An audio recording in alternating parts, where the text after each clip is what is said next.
नहीं कर पाया कोई। भैया बहुत बहुत शवों पर राजनीति करने की दीदी को बहुत पुरानी आदत।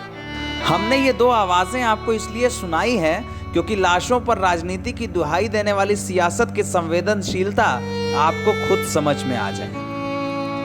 पहली आवाज लखनऊ के हर्षित श्रीवास्तव की है, जिसने खो दिया है अपने पिता को टोकन के इंतजार में, रिपोर्ट के इंतजार में और सूबे के मुखिया के जवाब के इंतजार में। मठों से निकलकर यूपी के निजाम बने सीएम योगी के मुस्कुराते शहर लखनऊ में एक आदमी बीमार पड़ा, ऑक्सीजन गिरती रही, बेटा मदद मांगता रहा, बाप ट्विटर पर लिखता रहा, गार्ड दुत्कारते रहे और शरीर आखिर में लाश बन गया। दूसरी आवाज देश के पीएम नरेंद्र मोदी की है, जो आसनसोल में रैली कर रहे हैं। उसी दिन, उसी क्षण जब लखनऊ में, दिल्ली में, बंबई में और कहीं और भी लोग मर रहे हैं कोरोना के कारण सांस छूट जाने से। लखनऊ के रहने वाले विनय श्रीवास्तव को कोरोना हुआ था, लेकिन शायद इसलिए क्योंकि रिपोर्ट आने का इंतजार में ही रह गया।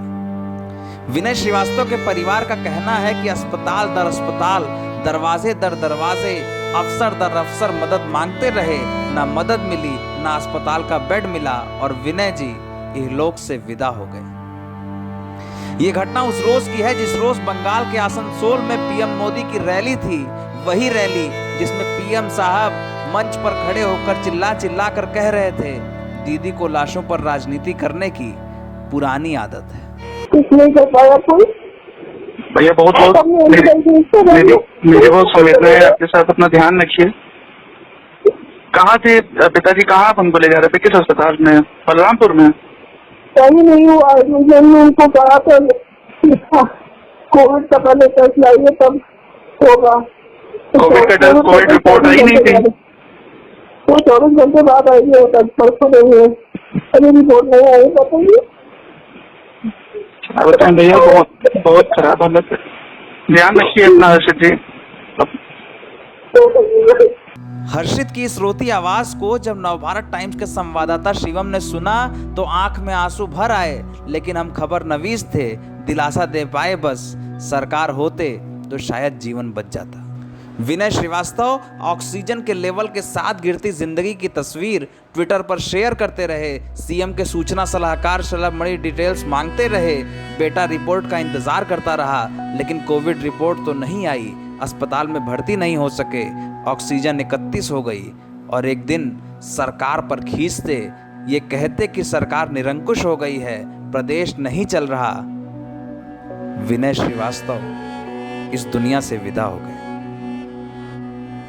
सरकार से अपनी असंतुष्टि को जाहिर करते विनय श्रीवास्तव अपने आखिरी शब्दों में सिर्फ इतना लिख पाए, मुख्यमंत्री योगी आदित्यनाथ, आपके राज्य में डॉक्टर, अस्पताल सब निरंकुश हो गए हैं। कुछ सत्ता समर्थकों ने दिलासा दिया कि विश्वास रखिए, लेकिन विनय श्रीवास्तव इस दुनिया से विदा हो गए।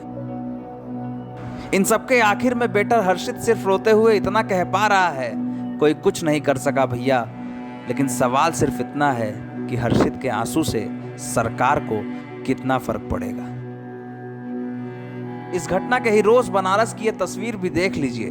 महिला बीएचयू के अस्पताल में चिल्ला रही है कि इलाज नहीं मिल सका। चिल्लाते ऐसे लोग प्रयाग में भी हैं, लखनऊ में भी, कानपुर में भी, दिल्ली में भी, बंबई में भी और देश के तमाम ऐसे इलाकों में जहां पर बंगाल का चुनाव नहीं हो रहा। कोई ऑक्सीजन मांग रहा है, कोई रेमडेसिविर मांग रहा है, कोई बिस्तर, कोई मदद, कोई लाशों को जलाने की जगह, लेकिन पीएम साहब बंगाल में रैली कर रहे हैं, कह रहे हैं दीदी बंगाल में लाशों पर राजनीति करती हैं, लेकिन इन लाशों का हिसाब कौन देगा? जिस सूबे में कोरोना का ये हाल है वहां पर सीएम साहब सिर्फ मीटिंग कर रहे हैं। उन्हें क्या, पीजीआई में बेड आरक्षित है, जरूरत पड़ी तो मिनटों में मिल जाएगा। पूरी मशीनरी, पूरी सरकार, पूरा निजाम, पूरी सियासत और देश की तमाम व्यवस्थाएं। लेकिन सबके बीच बेशरम हुई सियासत को उस बेटे को जवाब देना पड़ेगा जिसके बाप को कोविड रिपोर्ट के इंतजार में भर्ती नहीं किया गया, उस औरत को जो बीएचयू में बिलखती रही और उस बेटी के बाप को जिसे रांची में देखने कोई नहीं आया।